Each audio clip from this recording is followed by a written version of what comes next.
What's up, everybody? It is 10:25 p.m. Man, what a hectic night, right?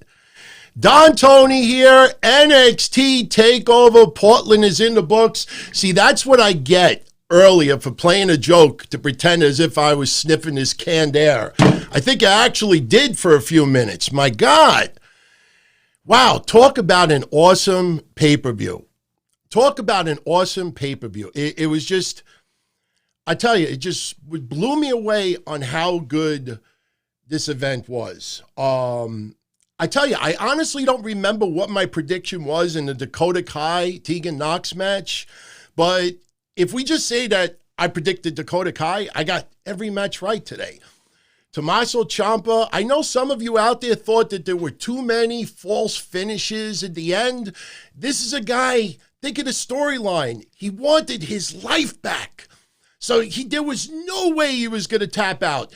Yeah, it was kind of caca at the end with Johnny Gargano, interfering. But if you follow the storyline of how many, I think we talked about this like a month or so ago, how many people are trying to become the NXT heavyweight champion. I don't think it kind of surprises all too many people. And let's be honest, Gargano earlier was not getting the entire crowd behind him. I honestly, I think the whole night tonight, I think the crowd was split in a lot of ways. But I tell you, this pay-per-view kicked ass. I get a kick, and I'm sorry if I have to bring this up, and I'm sorry if this pisses off people, but I have to bring up the, just the goofs out there in website land and in podcast land, because what I find so funny, and there was a couple of things. Now listen, I totally get that not everybody watches NXT on a regular basis. If they did, they wouldn't have only 700,000 or 800,000 viewers. Tonight's pay-per-view might change a lot of minds to start tuning in on a regular basis.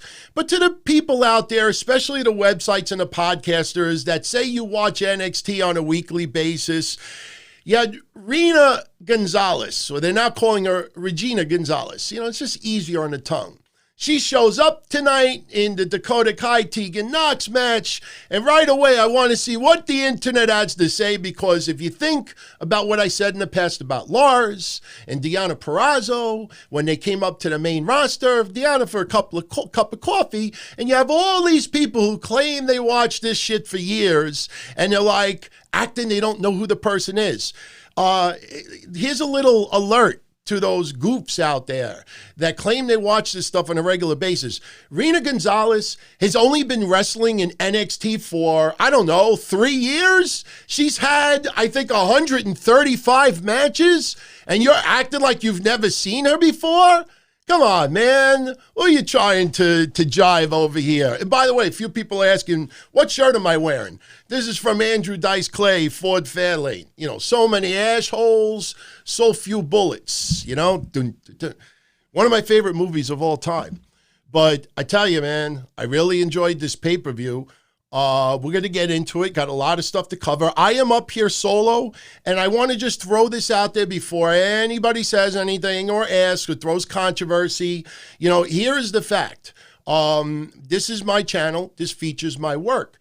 NXT pay-per-views in the past, I don't think we've ever done a recap with other hosts. And the thing is that all week I didn't hear any other host say to me, hey, you watching Takeover? Are we going to do a show? Are we going to do a recap? No. So I plan accordingly. I don't plan last minute. I plan all week to do tonight's show. And I know late tonight, I got a PM from Kev saying, hey, are we doing a recap? You didn't do one in November. You didn't do one in August. I can't play psychic and if somebody's going to be on with me or not. So that's why I'm riding solo. It's not to try to start anything or shun anybody out. And look, I know we were all wondering if Killer Cross was going to be making his debut tonight. Aspetta. Wait, relax. There's no rush. And don't get me wrong, it would have been great tonight, but, and it was funny because somebody said to me privately, like, hey, you want to know the truth? You want to know if he's debuting or not? And I said, you know what? I'd rather be surprised, whether it happens or it doesn't happen. I'm not thrilled about the ending tonight with Gargano with the belt shot and everything, but I'll tell you this much.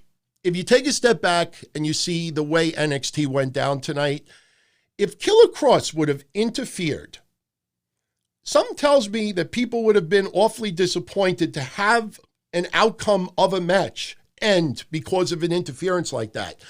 Plus, with so many people, and I got to be honest with you, and I'm not saying this to start any controversy. In my opinion, I would not have Killer Cross debut in NXT until after WrestleMania. I know for a lot of you out there, you might think that's nuts and this and that, but just take a step back for a minute. I talked about this a couple of years ago with Finn Balor and others. The road to WrestleMania is pretty much set in stone. WWE already knows what storylines, what feuds, what matches are going to go down. Why rush him into a big-time storyline when you got Balor, when you got Gargano, when you got Ciampa, when you got Cole, when you got so many other major players over there?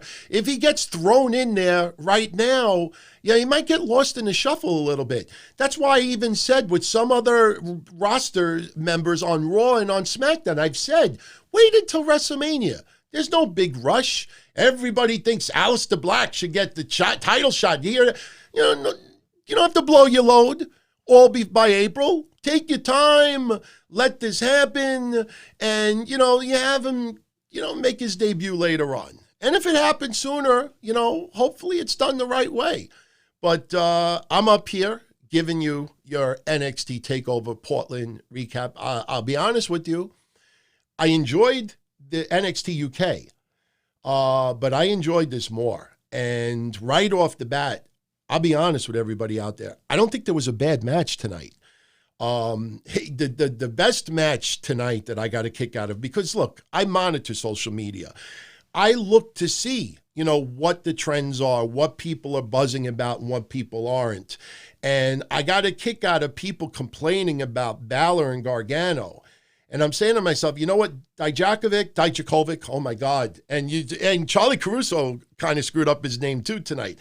When you had Dijakovic and Keith Lee have the match that they had set the bar so freaking high tonight that it would be really, really difficult to surpass that match. But by far, Keith Lee, Dominic Dijakovic, said it right, favorite match of the night. Not even close. Broserweights, I know, got that big pop because, as I've been saying, I watch NXT on a weekly basis, and we've been talking about it, you and I, that the Undisputed Era is slowly imploding. And, most of us predicted that the Undisputed Era were going to lose the tag titles, and we also said that Adam Cole will probably be the sole survivor right now as far as championship titles go. You're going to start seeing a little bit of dissension within the Undisputed Era, blaming each other and this and that. That's pretty much where this storyline is going.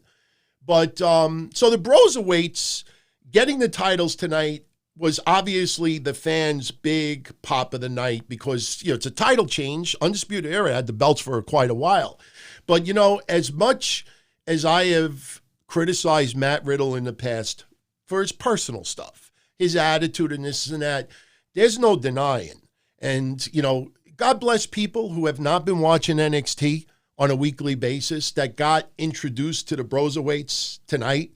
That really got introduced. I'm sure they've heard that they were teaming up, and I'm sure they heard that they were in the Dusty Classic. I'm sure they heard all this stuff, but now they finally got to see a great example of why Matt Riddle and Pete Dunne are just awesome. There is no way you split up that team right now. Ride the momentum, man. That dynamic is something that you don't normally get. You think of Booker T and Goldust. You think of oddball pairings in the past. And it's not just an oddball pairing of two different people. It's two totally different personas, attitudes, lifestyles. It pissed me off last year when I saw people out there ridiculing and knocking and really just making fun of Pete Dunne. Pete Dunne is one of my favorite freaking wrestlers in NXT.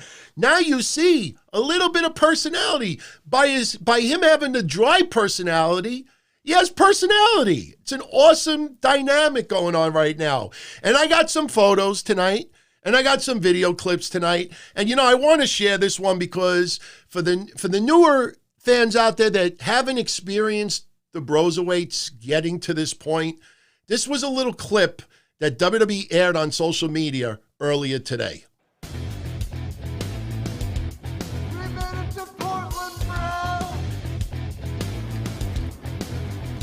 I bet you're wondering how we're gonna get to the arena. Well, Pete, I took care of that, and we're gonna ride in style. Come on. Wait, how did you... There she is, bro. That's our ride. How did they get that on the plane? All the way to Portland? Bro, creative liberty. Now it's time to win some tag team gold.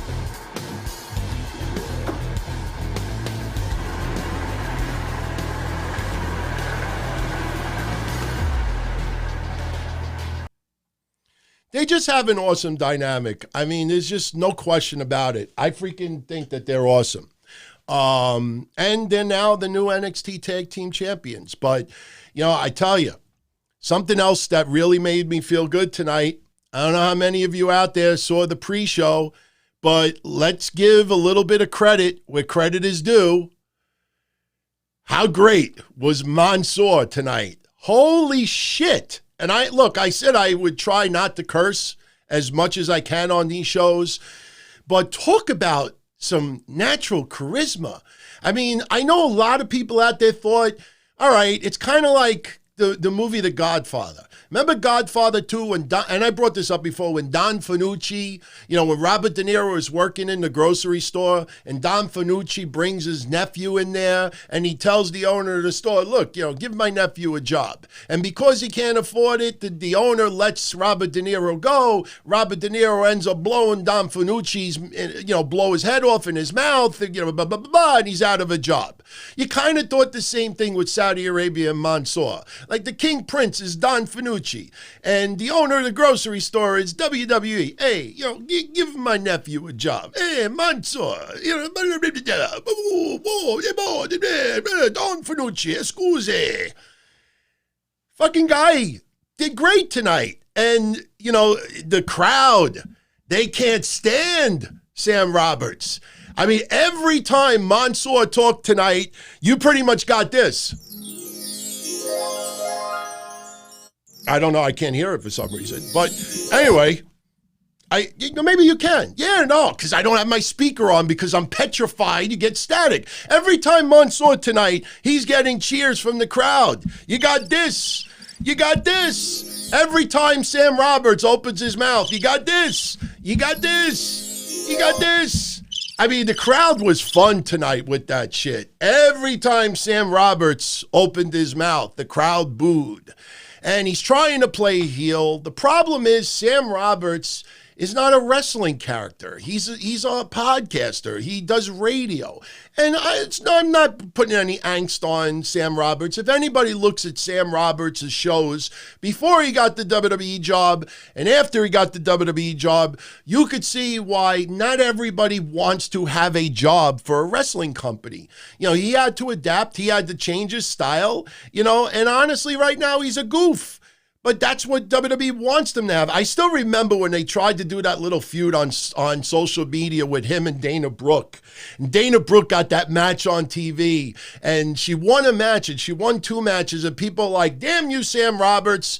Now she's getting wins. It was all planned. And look where Dana Brooke ends up. You know, nothing against her personally. But I've been telling everybody out there this idea that finally it's my time. It's my time. It's your time to get a new job. Go to school, get an education, you know, and maybe you do fitness stuff, whatever. But Sam Roberts tonight, annoying, but Mansour was great. Now, I kind of felt at times that he might have been reading like a card, just to, you know, remember a few things that he might have jotted down earlier. But he was smooth as silk. He was great. And he fit in perfectly. I was like, where did this come from? You always knew he had a little bit of, you know, mic skills, but he was awesome. He was awesome today. So bravo, Mansour. And you know the funny thing about Mansour tonight? He could have said anything and the crowd would have popped. He could have said, I like cheese, and the crowd would have popped. He could have said, my armpits smell like shit right now, and the crowd would have popped at it. Anything that he said, he got a pop tonight. Fire Sam Roberts. You know, look, he does his job that's needed for WWE. but I can't get into him. I mean, he's got to take forced sides. You bring up a match. If this person's going to take this side in the match, he's forced to take this side in the match.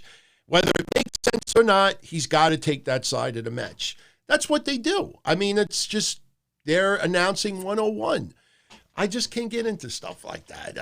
But he's a team player, so you got to give him that credit. But anyway, NXT TakeOver Portland. 6 matches tonight.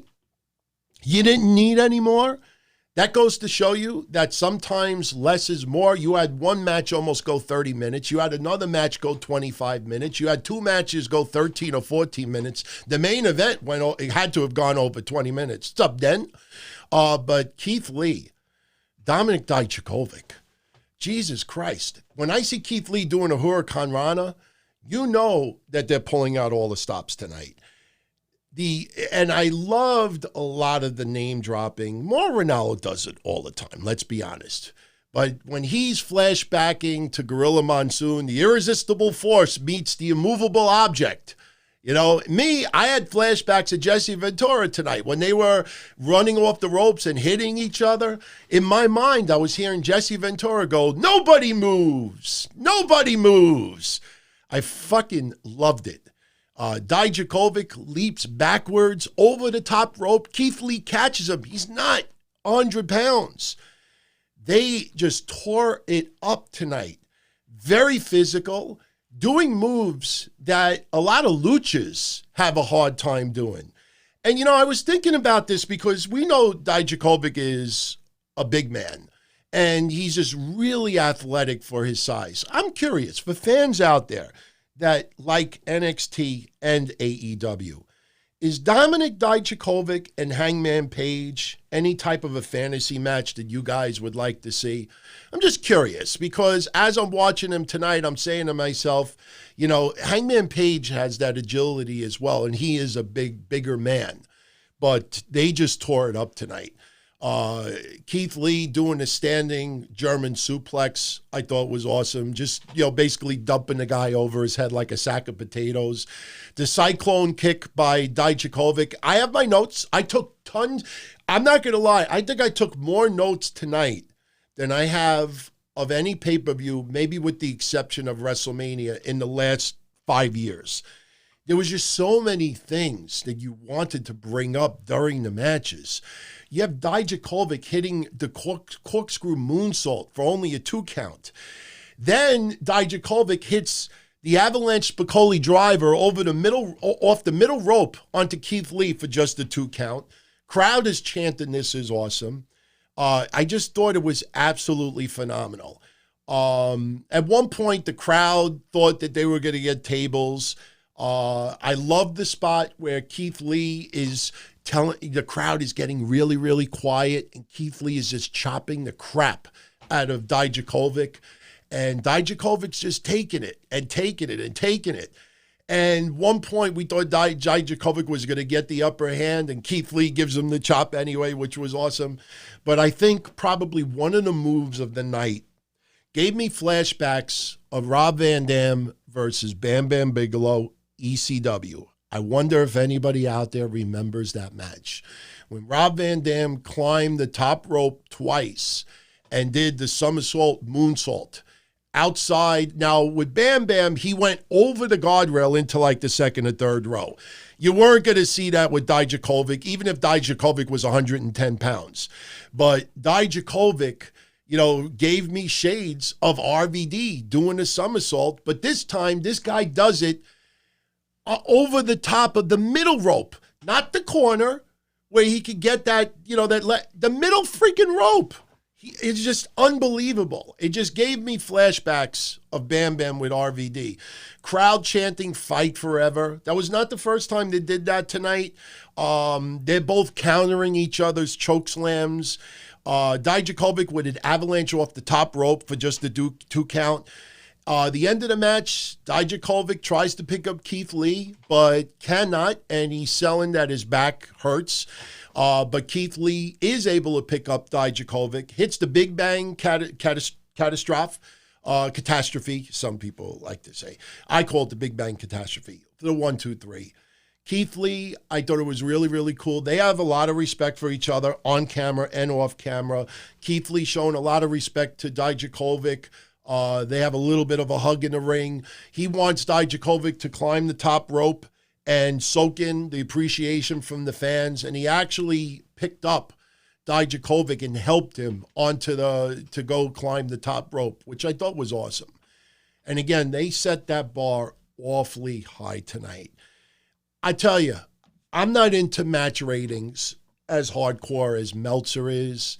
And I know a lot of you out there like to look at match ratings as well. It is very difficult to have two guys of that size put on a performance like they did. Yeah, when you're 50 or 100 pounds lighter, you could do a lot of other, outrageous moves. But when you're 350 pounds or whatever Keith Lee is, and you're doing some of the moves that you do, I would love to know the 5-star rated matches that Dave Meltzer has put in his lifetime of two guys that were over 300 pounds apiece or 320, you know what I mean? Like two huge big guys.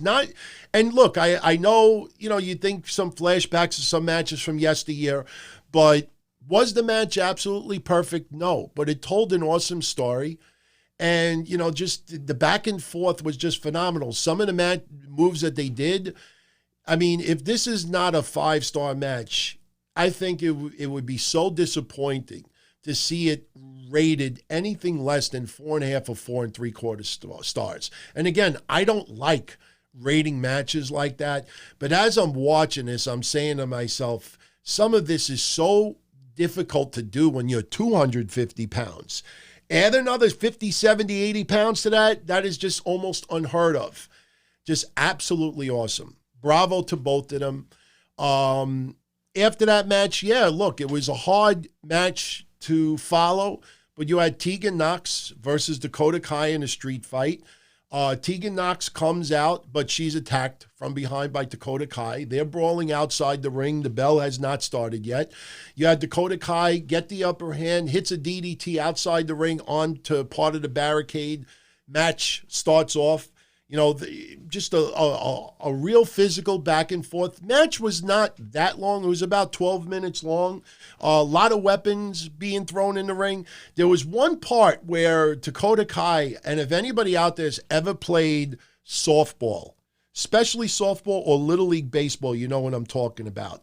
Especially when you have like the metal bats, you hit a ball the wrong way and that vibration in the bat like hurts your hands to the point where you just drop the bat and you're just seething in pain. When Dakota Kai picked up that cricket bat and tried to hit Tegan Nox with it and missed and hit the guardrail, I had flashbacks to when I played Little League. When you get that burning and just, oh man, that could be, look, she was selling it. I don't think that really happened, but it was just, gave me a lot of flashbacks. That by missing and hitting something like that really can hurt, believe it, I tell you. But, again, match went back and forth. Tegan Nox, a little flashback to Molly Holly with the Molly go around off the top rope. The crowd once again split. You have Let's Go Tegan. Yeah, and at one point, I don't know if anybody else caught this out there, but at one point, did the crowd go, let's go Tegan, let's go Nox, let's go Tegan, let's go Nox? I could have sworn as I'm taking my notes, I'm like, wait a minute, that's the same person. Did anybody hear that tonight? I thought I heard that tonight. But, at one point, you had Dakota Kai taking out duct tape, trying to duct tape Tegan Nox to the ring post. And it was a very physical match. The garbage can lid to the head was pretty, it sounds good and it's a nice visual. And, I know some people online right away, oh my God, shot to the head. We even saw a Van Daminator tonight, and a pretty hard one to boot. But in the end, we had a spot where Tegan Nox had Dakota Kai. Tegan Nox took out a table early in the night. It was outside the ring. When Dakota Kai was laid out inside the ring, Tegan Nox takes the table and she brings it in the ring. She puts Dakota Kai onto the table, but then what she tries to do, because they're selling that she's just snapped, she's lost it, she takes the chair, puts it in the head of Dakota Kai, and Dakota Kai's laid out on the table with a chair, with a head inside the chair. And Tegan Nox is teasing that she's going to climb up the top rope, put it through the table, and that's when we had Rena Gonzalez interfere. She ends up helping Dakota Kai get the win. Dakota Kai is a little bit confused. You know, the table shot didn't go the way. See again, this is where I have a problem with people online who just complain and complain. You know, look, if you balance it out with praising, that's cool. But after watching all the physicality, if the only thing you could comment on about the match is that the table, you know, I am the table, you know, the table doesn't want to break the way you accept, you know, you're being a little bit petty. You know, shit happens. Then I see people out there, oh, rookie mistake, rookie this, rookie my balls. She's been on freaking NXT for 3 years. Where have you been? I mean, has your head been in the sand? Anyway, I didn't like the end. I think having more of a straight-up ending to it, sure, they needed to do that because if Dakota Kai was going to win that match, there had to be an asterisk next to it. The only way you really end this feud is if Tegan Nox gets the upper hand. So now by having Regina Gonzalez interfere, this shifts the storyline. Think of it like Ruby Riott, you know, on Raw. You know, she gets involved in the Liv Morgan, you know, Lana situation. So Ruby Riott comes out. Now all of a sudden Liv Morgan is shifted to Ruby Riott and the Lana story goes bye-bye. It's kind of the same thing. And, you know, it was an interesting match. I just didn't like the ending to it. We now have an announcement that NXT TakeOver UK will be taking place April 26th in Dublin, Ireland. So mark that down on your calendar. Wow, as I'm reading this, you look, I don't mind people chatting out there, but if you're going to write something like Tegan Nox is paralyzed, you know, you're going to scare a lot of people out there. So, you know, don't do stuff like that. If something seriously did happen, you know, you write it. But to put stuff out there, I wouldn't go that route. That's not necessary. You don't need to do anything like that. Very physical match nonetheless. But next we have Finn Balor versus Johnny Gargano. Funny thing about it is, and look, I will poke fun at myself. I still have tons and tons of fat that I want to get rid of. But I think the body fat of Finn Balor and Johnny Gargano, I think podcasters, including yours truly, have more fat in our necks than Gargano and Balor have in their entire body. Talk about two physical specimens that you want. Yeah, that was a bad joke, Flax, about, you know, Nox and Balor. You don't want to do it. Stay away from stuff like that. Stupid. Even people I don't like, I wouldn't do that. But, you know, those two, it's like, you know, like I'm looking at my fiance. She's on a tablet. She's watching the Ghetto Housewives of Atlanta. And, you know, I'm just looking in the corner of my eye so I don't see this. Pretend this is a tablet. Like, and let's say that's the TV and this is the tablet. I don't want her to be doing this.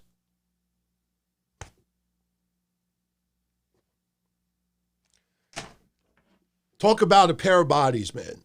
I'm a heterosexual guy, and I'll even say it. They have outstanding physiques, and they have outstanding in-ring repertoire. You know, I think a lot of people need to understand not every match is going to be high-flying, unbelievable stuff.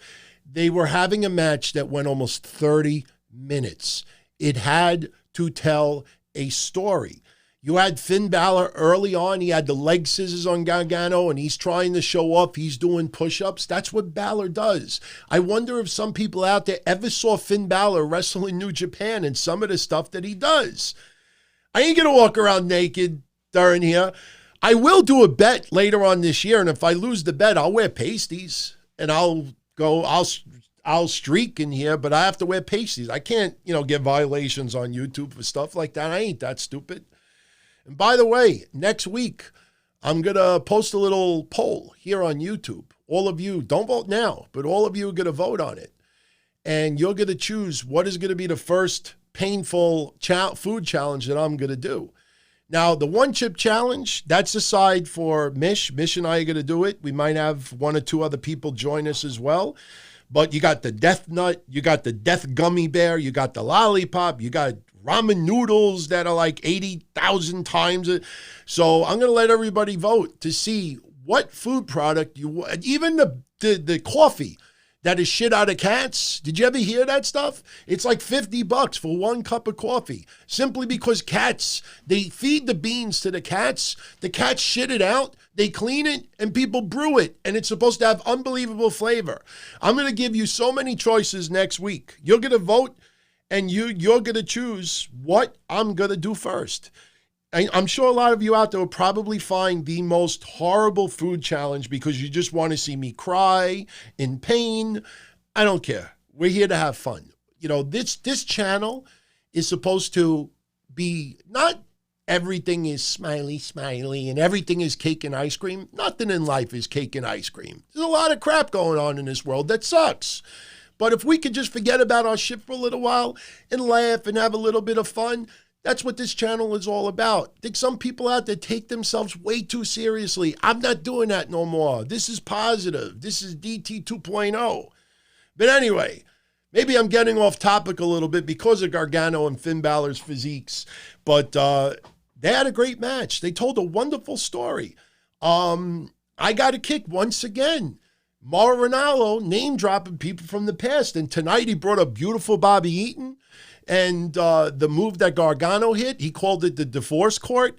Now, for those out there that don't know much about Bobby Eaton's history, Bobby Eaton used to do a single-arm DDT that was called the divorce court.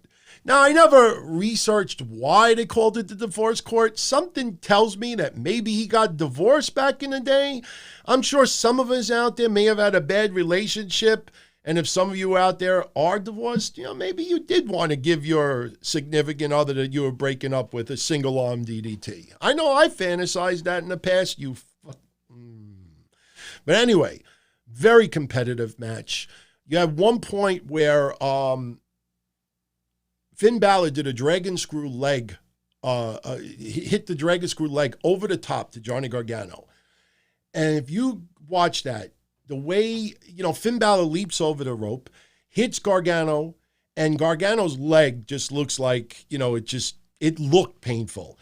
And at that very moment is where I really appreciated Beth Phoenix, Mauro Ranallo, and Nigel McGuinness on commentary. And if you rewatch Takeover Portland today, for people out there that always thought that Mauro Ranallo hogs up the commentating, I think tonight was a clear-cut example of what the formula is with Nigel McGuinness, Beth Phoenix, and Mauro Ranallo.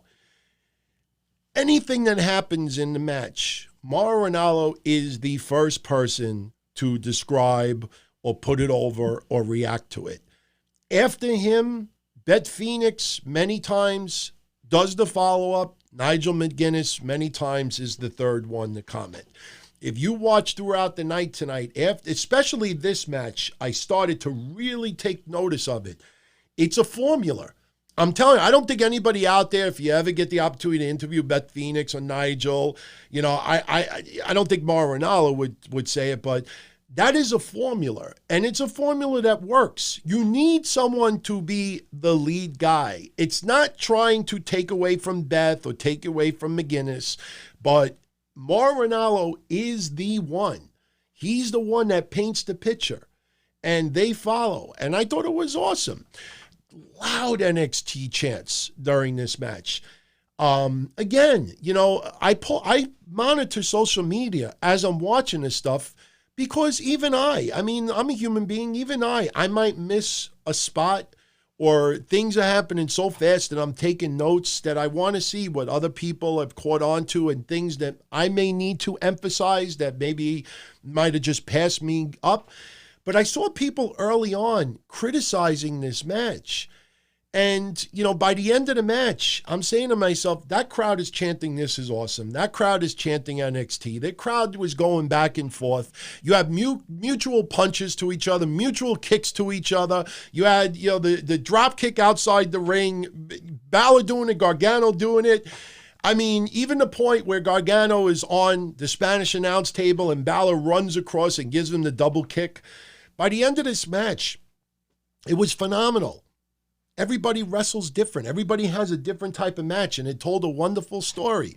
Even the point where Gargano was trying to pump up the crowd, and Finn Balor hits Gargano with 2 sling blades.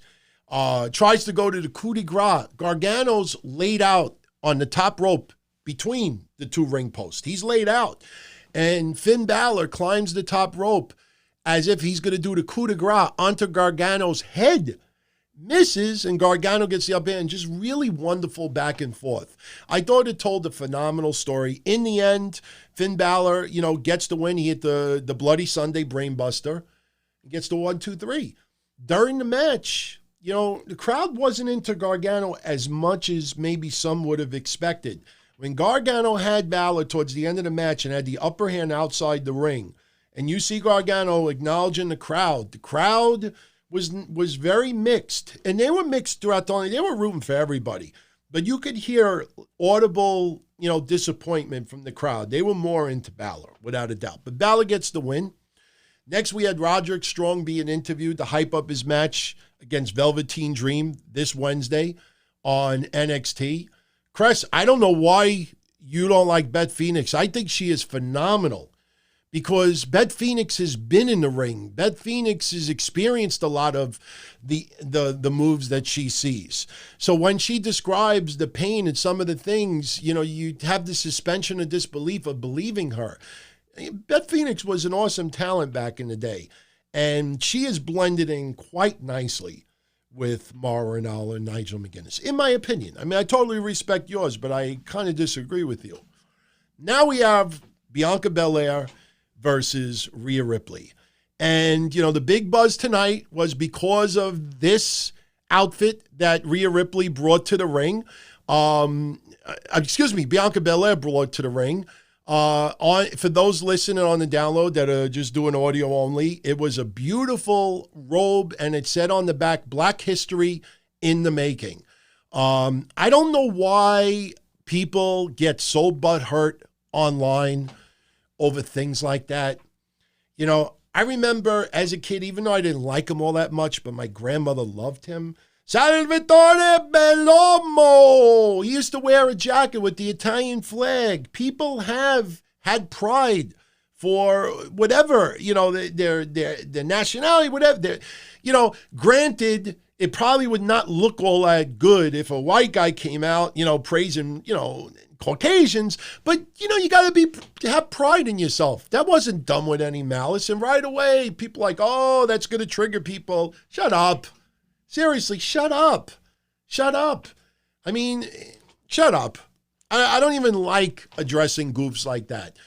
But she comes out to that beautiful robe, and early on in the match, you have them jaw-jacking with each other, and a lot of people. Honestly, a lot of people were wondering if Charlotte was going to show up. I think a lot of you want to see the EST of NXT being thrown in the main event at WrestleMania, making it a 3-way. I am not so sure about that, to be honest with you. As much as I like Bianca Belair, there's no rush. It doesn't feel like she would overcome Rhea Ripley and Charlotte. So what's the rush? I would like to see Charlotte and Rhea Ripley go at it maybe before WrestleMania. Maybe you can do a 3-way before then, with no belts on the line. I don't know. But, early on, people are wondering if Charlotte's going to make an appearance. Match, a lot shorter than the others. It might have been the shortest match of the night, to be honest with you. Rhea Ripley early on with some really hard chops. I don't know if anybody caught something that Beth Phoenix said that I don't think there was any controversy, but I know a few people immediately caught on to it. Did you hear about that asinine, dumb BS that was going around online last week because Jim Ross said that Nyla Rose was the king of the mountain? And people right away, the social justice warriors trying to speak for Nyla Rose. Nyla Rose is like, look, not everything is said with malice. She had no problem with it. Neither did I. That's why I didn't even say anything Wednesday. But still, a lot of people online, because they want to get tweet banged and get a hand job, they'll just comment about it. But tonight, you had JR, say that Wednesday, and Beth Phoenix tonight saying that the women's division is at the top of the mountain. The top of the mountain. Wednesday we have the king of the mountain. Tonight, Beth Phoenix saying the top of the mountain. And right away you have people tonight, oh, you see, they're taking a shot at Jay. No, they're not. They're not. That phrase has been said so many times in the past. The only reason why you noticed it now is because a transgender person won the women's championship. That's the reason why people, because they're grasping, If you're not transgender and you don't know, shut up. Don't try to say what other people, I wouldn't try to speak for, a race or gender that I'm not, because I don't know. I could imagine and I could wonder how bad it must feel to go through some of that stuff, and I could sympathize, but I'm not going to pretend that that's me. And about that whole uproar online about Nyla Rose winning that title, I'll get into that Wednesday because I'm going to have a field day with it. Yes, I know about the Val Venis stuff. I will say one thing now just to set the table a little bit. I kind of find it funny that the majority of people that were in an uproar and so triggered about Nyla Rose winning the women's championship, I was amazed that the majority, almost everybody that got triggered about that were men. We're men. I mean, I'm like, I'll save it for Wednesday. This is about NXT Takeover Portland. So anyway, match goes back and forth. There was one spot, I didn't mention this earlier because, hey, look, sometimes you slip. There's sweat outside the ring. There was one point where Tegan Nox had Dakota Kai laid out in the corner, and Dakota Kai was leaning against the ring steps, laid out.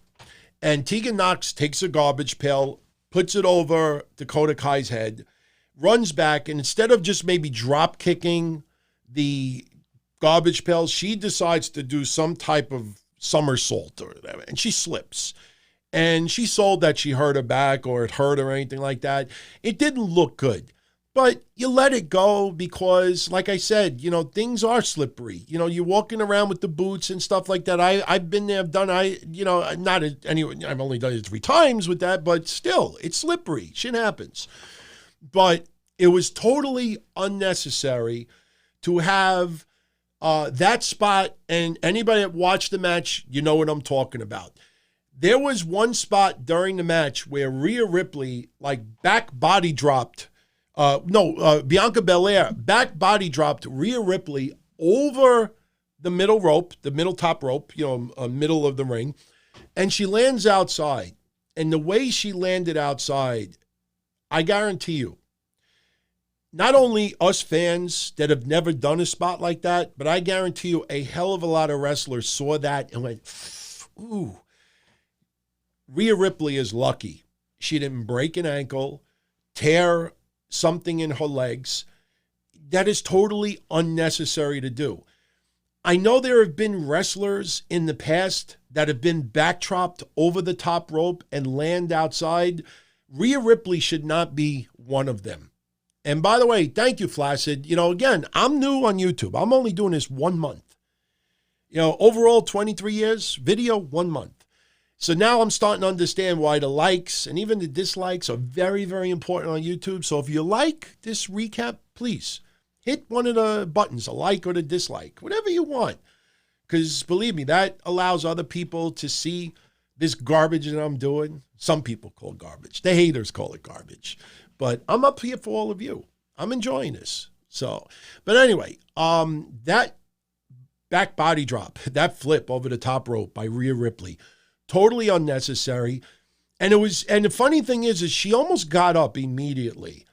And I think that was almost like a subconscious reaction to get up, like, I'm okay, I'm okay. Not to tell others, but I think to tell herself, like, I'm okay, I'm okay.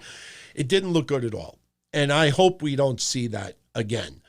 But, they're brawling back and forth. It was a quicker match than I think some people expected. The crowd loved it. Crowd was chanting women's wrestling throughout the match. Towards the end, they were fighting on the top rope. Rhea Ripley gets the upper hand and hits the ribeye. Rhea Ripley, she gets on the microphone and she says, I thought about it, and I'll see you at WrestleMania. And the crowd is, eating it up. I mean, Charlotte now challenging for the NXT championship. The ratings are going to be interesting leading into WrestleMania. I'm not saying this to cause any controversy, because anybody that listens or watches Wednesday Night Dynamite on a weekly basis, you know that I am very fair for both. In fact, some people get a little frustrated that I spend a decent amount more time on AEW than I do at NXT. And I've explained this many times before. NXT, you have a lot less pertinent moments, but you have longer moments. Again, you see some of the matches, on NXT, I'm sorry, there's some people that should not be getting 15-minute matches that we see on NXT.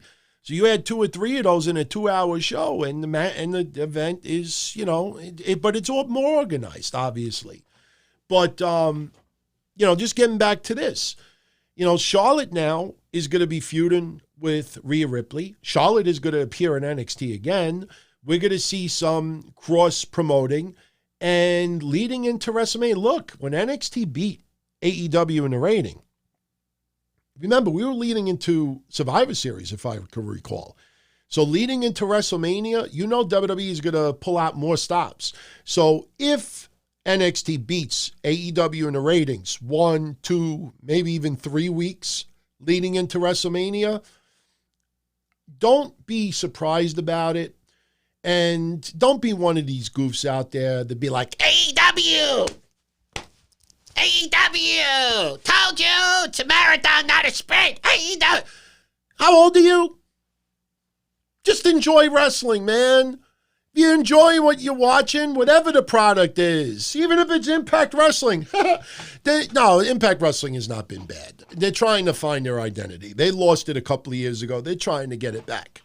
Just enjoy it, but don't be surprised if NXT wins the ratings for a couple of weeks. And yes, WrestleMania will be probably the biggest reason because of that. So next we have, and again, only 6 matches tonight. So we're in the next to last match already. You had the Broserweights, Pete Dunne, Matt Riddle versus Bobby Fish and Kyle O'Reilly. The match, I would say the first half of it was more of your, telling the story that Pete Dunne, is getting beat down a little bit, gets the hot tag to Matt Riddle. Matt Riddle gets beat down a little bit. He gets the hot tag to Pete Dunne. It's going back and forth. They come out in their, golf cart thing. You got Matt Riddle on the mic. How much fish could Bobby Fish fry if Bobby Fish could fry fish? Wow, I did that without even looking. Hey, how much fish could Bobby Fish fry if Bobby Fish fried fish? Whatever. Anyway, how much would Don Tony eat fish if... No, forget it. I'm not going there. We'll be a little bit more PG tonight. But you see where I'm going with that. How much fish would Don Tony eat if everything he ate smelled like fish? No, never mind. It's not going to work. It ain't going to work. I should have thought about this beforehand. But anyway, you had Bobby Fish with an awesome-looking chop block to Matt Riddle. That looked like it hurt. But just for a 2 count.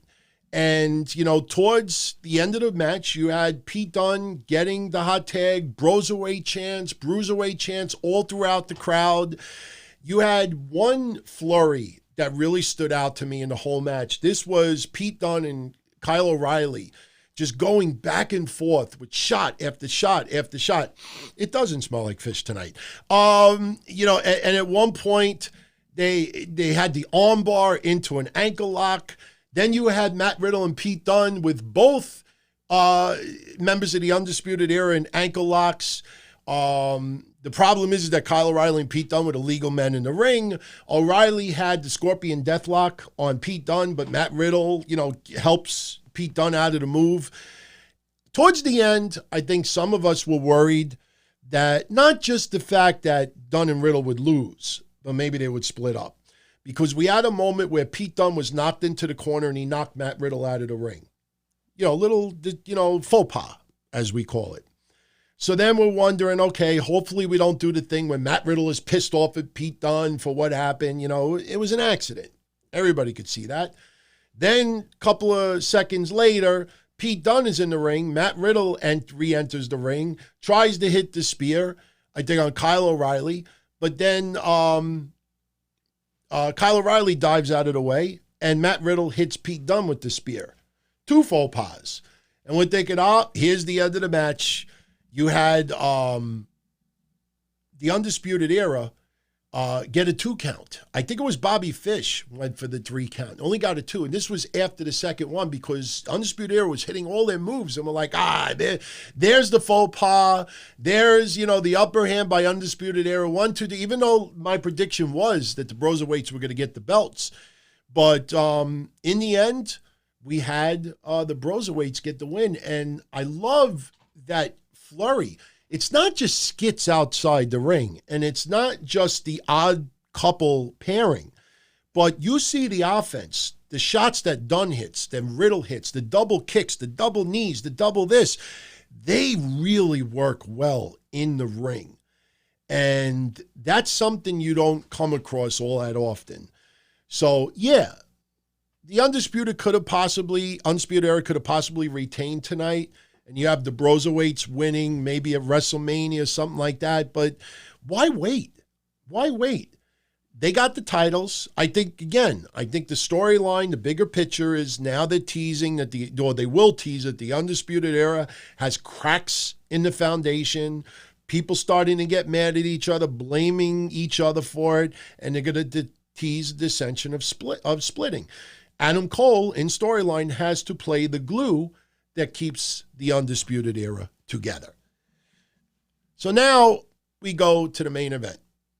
Adam Cole retains the title, defeating Tommaso Ciampa. You had the crowd going back and forth, Adam Cole, Psycho Killer. And the best way I could describe this match, very, very physical. I mean, some of the crap that they were doing, you think of Tommaso Ciampa's injury. And at one point, early on in the match, Adam Cole and Tommaso Ciampa are outside the ring. And, Ciampa's on the mat, on the floor, outside the ring. And Cole, flips him back and flips him almost neck first. Shoots him backwards, almost neck first onto the table. Now, when you saw the replay, it didn't look as bad. But when that first shot, you're like, my God, that did not look good at all. And, the story was a lot of working the neck of Tommaso Ciampa. Very even, very back and forth. At some point during the match, Adam Cole hit as Excalibur calls it, the tope suicida. And Mauro Ranallo pointed out that he never saw Adam Cole ever hit that move in NXT. And that's good because I think too many people do the tope suicida as it is. But match was awesome. Crowd is chanting, holy shit. I mean, at one point you had Adam Cole dive onto Tommaso Ciampa. Tommaso Ciampa catches him and hits the Spicoli driver. I like to call it the Spicoli driver on the edge of the ring apron. And that led to a holy shit chant from the crowd. I mean, everything looked really, really physical. But the story was that Tommaso Ciampa was not just winning the NXT championship. He was getting his life back. So, at points where Tommaso Ciampa was just getting his ass handed to him, at one point, Cole was hitting kicks to Ciampa, and he was knocked out, and Ciampa just instinctively, like just crawls to the bottom rope and just holds on to it, almost like a baby holding on to their mother. Or, it was just almost looked like instinct. And Mauro Ranallo sold it. He even said at one point that broken bodies are going to lead to broken dreams. And it was just an excellent back and forth match. We had Tommaso Ciampa attempt the fairy tale ending outside the ring, but he fails. Adam Cole hits what I thought was a Canadian destroyer outside the ring. He rolls in Tommaso Ciampa, but Tommaso Ciampa somehow gets the upper hand. I don't think any of us ever expected that. He then hits the fairy tale ending in the middle of the ring just for a 2 count. Then we start getting a little bit of the clusterfuck finish. Adam Cole hits the crossface on Ciampa. Ciampa, goes for the rope. Adam Cole is pulling Ciampa back to the middle of the ring. If you see that submission, you hit a submission move, guy's going for the rope, and then, right as he's about to grab the rope, the other person drags him back in the middle of the ring. Crowd pops. Now, in this case, crowd would not have been happy at that. But as Adam Cole is bringing Ciampa back to the middle of the ring, Ciampa gets the upper hand. He hits the crossface. And they're going back and forth. We get a rope break, obviously. And next thing you know, the Undisputed Era come out. And one of them throws the belt in the ring. So you figure the belt may come into play. I did not think Ciampa was going to be winning it tonight. But I know some people out there thought that maybe Ciampa, Cole tries to hit Ciampa with the belt. He misses. The referee's distracted. Ciampa hits Cole with the belt, knocks him out, gets the 1, 2, 3, pay-per-view over.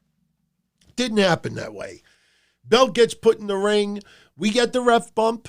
Obviously, Undisputed Era proceed to come down. They're trying to beat down Ciampa. They are unsuccessful. Ciampa then throws Adam Cole outside the ring onto members of the Undisputed Era. Ciampa then decides to dive outside the ring on the members of the Undisputed Era. And, we think, hey, maybe Ciampa can pull this out. Ciampa rolls Cole back into the ring and gets the closest. I was a little out of place with this. The referee was not knocked out yet. The referee was still being distracted with this, but Ciampa gets put back in the ring, and it was like a 2 99/100th of a count. I mean, kicking out at the last minute, it was just amazing. I mean, Cole kicking out almost at 3, Ciampa kicking out almost at 3. Now we have the referee knocked out. We get the belt shot by Johnny Gargano. Now, how that all went down was the belt is still in the corner of the ring. Nobody's used it yet. Gargano suddenly comes down to ringside. He's not fighting with the Undisputed Era.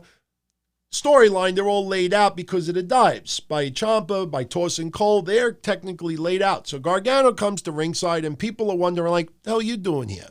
Everybody else is knocked out already. We don't need you. Your services are no longer needed. Go back to the back. So he's just outside the ring, and it looks like he's rooting Ciampa on. Ciampa goes to grab the belt, probably to hit Cole with it and get the win. Gargano grabs the belt last second, and Ciampa's looking at Gargano like, give me the belt. And Gargano just has this look on his face. And next thing you know, he gets distracted. Gargano, the belt shot to Ciampa. Ciampa's laid out. Suddenly the referee is conscious. Cole gets the win, 1, 2, 3. And now the crowd is completely against Johnny Gargano. Now remember, this is NXT. So I don't think suddenly Finn Balor and Johnny Gargano are going to be buddy-buddy. I don't know where this leaves Adam Cole and WrestleMania. I think a lot of people are starting to get the feel that this might be like a 4-way or a 5-way or maybe even a 6-pack challenge at WrestleMania. Balor's got to be in on this. Gargano, you almost feel maybe in on this. I don't know if they're going to do Gargano-Ciampa at Mania. So you almost feel like maybe there's going to be a 4-way or a 5-way. And I agree, Lager King. Yeah, Gargano jealous of Ciampa. Yeah, I mean, that's probably where it's going to go on Wednesday. I know a lot of us out there didn't like that to finish that match because the match was so phenomenal. But if you're not going to have Ciampa win, it had to have been because of something. You didn't want to have that usual Undisputed Era interference causing Ciampa to lose, especially if they start teasing a split in the Undisputed Era. You don't want them working as a cohesive unit outside that ring. So an outside force needed to get involved. So although I didn't particularly like that all that much, I understand why they did that. But I think a 4-way match would be awesome at WrestleMania. So we'll see what happens. But on a scale of 1 to 10 with NXT TakeOver Portland, I know some people might find this a little bit surprising. I give it a 9. I really do. I mean, I don't know too many pay-per-views in my lifetime that I've ever given a 10. I would have to really think back. And when you give a pay-per-view a 10, that doesn't mean that everything about the pay-per-view was absolutely perfect. But you really can't find fault in much of anything. I mean, if the only things that you could knock tonight is that garbage can spot with Dakota Kai and Tegan Nox. If the only other part you could really have a problem with was Rhea Ripley getting flipped over the rope and almost breaking her ankles, and you're not all that thrilled as Gargano towards you, if that's the only things you have a problem with tonight, how do you give it anything less than a 9? Every match was good. There wasn't one bad match on the card. And it's a little unfair because I know in a lot of pay-per-view recaps, I give you a favorite match of the night, least favorite match of the night. And, for me, Dominic Dijakovic and Keith Lee, favorite match of the night. Set the tone, incredible. It's just, it showed once again why Keith Lee is my favorite NXT wrestler. I've been saying that for about 7-8 months now, so that's not I'm riding the bandwagon suddenly. My favorite female in NXT has been Rhea Ripley for a very long time as well. Even though Rhea Ripley, I said they got to be very, very cautious how they go, forward with her. You don't want people to start feeling like she's being handed things. She's not. But she's still on that momentum. No question whatsoever. But I give it a 9 out of 10. My favorite match of the night, Dominic Dijakovic. I'm saying his last name multiple times to make up for that early faux pas. And by the way, for those that are checking this out later on, or maybe on the download, or after the show is over, I had a little bit of an audio faux pas tonight. I don't know where it happened. I don't know why it happened. Maybe, some gremlins trying. I think I know what it is. You can't see it over here, but I have a speaker now, an acoustic speaker, so I don't have to use headphones when I do shows where I have co-host on. I don't mind using headphones. I got headphones right here. But I like being able to move around and not have to use headphones. And I think because I had it on and maybe the volume level was a little bit too high, maybe some of that sound was creeping into the microphone and causing a little interference. I think that might have been what it was. I'm not sure. But, hey, we restarted the stream. Everybody's enjoying it. Absolutely love the fact that so many of you have tuned in live tonight. And please, I know I'm kind of like not answering my least favorite match tonight. All right, let's think about it for a minute. Least favorite match of the night. I'm going to go with Rhea Ripley and Bianca Belair. I think, and the only reason why I say that is because, and look, this is nothing against Bianca Belair. Hear me out before you get annoyed at what you think I'm going to say. Bianca Belair, I said last week, I felt a little bit bad for her that they didn't wait a week to have the confrontation with Rhea Ripley and Charlotte. They should have had their takeover match, then have the confrontation with Rhea Ripley and Charlotte. But they did what they did, fine, blah, blah, blah, blah, blah. All right, so, I know Triple H tonight on Twitter was talking about how Rhea Ripley, star, Bianca Belair, star, Charlotte, Rhea Ripley, WrestleMania, blah, blah, blah, blah. But I just felt that Bianca Belair was a little bit slighted in this. I don't think anybody out there in their wildest dreams thought that Bianca Belair ever had a shot at winning the title tonight.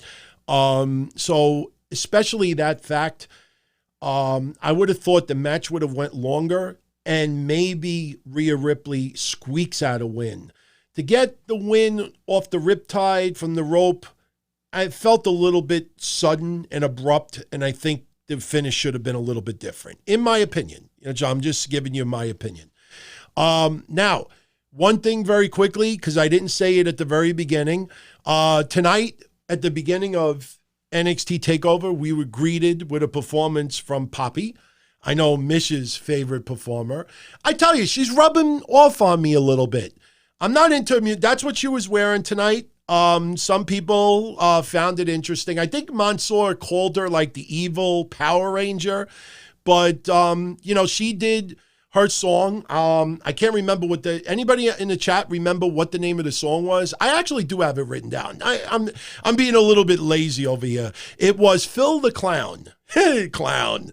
Shout out to all the clowns out there in the podcast. I got such a kick out of that earlier with Rena Gonzalez. Seriously.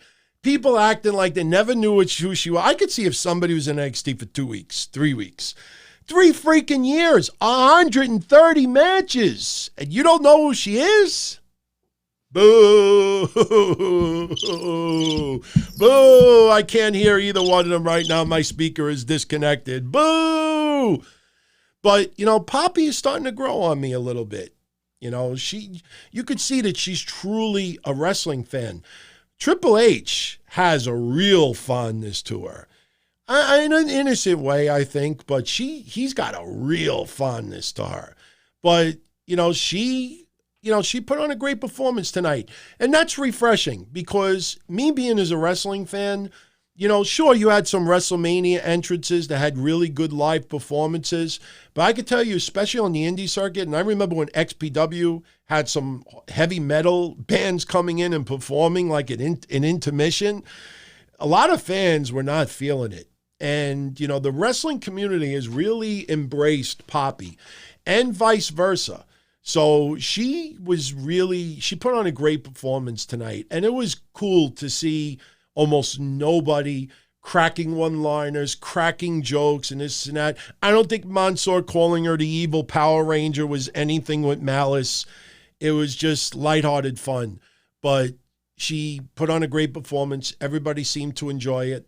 And it would be very unfair if I did not mention her at some time during this recap. So anyway, let me know what you thought of tonight's NXT TakeOver. Follow me on Twitter at DonTonyD. Please post your comments in this thread. I read everybody's, good or bad. Tell me what you liked about it, what you disliked about it. You agree with me about something, you disagree with me about something. Speak out. Post your comments. They're always read, they're always appreciated. And I thank you for taking the time out to checking out my recap. I know that there are a lot of other shows out there streaming live, as many of us do right after events. In no way, shape, or form am I trying to take away viewers or listeners from any other show out there. But I do appreciate that you decided to spend your time with me tonight and support all the other shows out there. I guarantee you that there's going to be a lot of other podcasts out there that will have quite difference of opinions in some of the things that I said tonight. We all give our opinions. It's not fact. And we should all be able to respect each other's opinions. We may respectfully disagree in a lot of ways. And, in some ways, some people just, it's their way or the highway. But me, I am very reciprocal. So let me know what you think. Anyway, I am out of here. I will be back Monday night with the DTKC Show.